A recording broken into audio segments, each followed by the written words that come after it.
ನಾನೇನು ಕೇಳಿಲ್ಲ. ನನಗೆ ಚೀಫ್ ಮಿನಿಸ್ಟರ್ ಮಾಡಿ ಅಂತಲೂ ನಾನು ಇದು ನಮ್ಮ 5-6 ಜನರ ದುಡ್ಡಿನ ವ್ಯಾಪಾರ. ನಾನು ಇದನ್ನ ಬೈರೋಂಗ ನಾನು ನಾನೇನು ಕೇಳಿಲ್ಲ. ನನಗೆ ಕುರ್ಚಿ ಕಾದಾಟ 5-6 ಜನರ ಗುಟ್ಟಿನ ವ್ಯಾಪಾರ.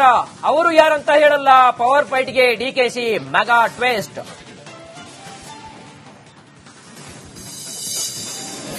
ಸಿಎಂ ಕುರ್ಚಿಗೆ ಪಟ್ಟು ಹಿಡಿದ್ರ ಡಿಕೆಶಿ. ನಾಳೆ ದಿಢೀರ್ ದೆಹಲಿಗೆ ಪ್ರಯಾಣ. ಖರ್ಗೆ ಸಾರಥ್ಯದಲ್ಲೇ ರಾಹುಲ್ ಜೊತೆ ಚರ್ಚೆ ಸಾಧ್ಯತೆ.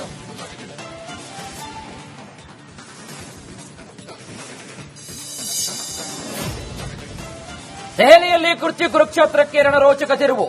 ಪ್ರಿಯಾಂಕ್ ಖರ್ಗೆ ಜೊತೆ ಚರ್ಚಿಸಿದ ರಾಹುಲ್ ಗಾಂಧಿ. ಕುತೂಹಲ ಕೆರಳಿಸಿದ ಉಭಯ ನಾಯಕರ ಭೇಟಿ. ದೆಹಲಿಗೆ ಹೋಗೋರೆಲ್ಲ ಹೋಗ್ಲಿ, ಹೇಳೋರೆಲ್ಲ ಹೇಳಲಿ. ಹೈಕಮಾಂಡ್ ಹೇಳಿದಂತೆ ಕೇಳೋಕೆ ರೆಡಿ. ರಾಹುಲ್ ಭೇಟಿ ಮಾಡಲ್ಲವೆಂದ ಸಿಎಂ. ಇನ್ನೆರಡು ದಿನದಲ್ಲಿ ಡಿಕೆಶಿ ಸಿಎಂ ಆಗಬೇಕು. ಇಲ್ಲದಿದ್ರೆ ಈ ಜನ್ಮದಲ್ಲಿ ಪಟ್ಟ ಸಿಗೋದಿಲ್ಲ. ವಿಜೇಂದ್ರ ತೀರ್ಥ ಸ್ವಾಮೀಜಿ ಸ್ಫೋಟಕ ಭವಿಷ್ಯ.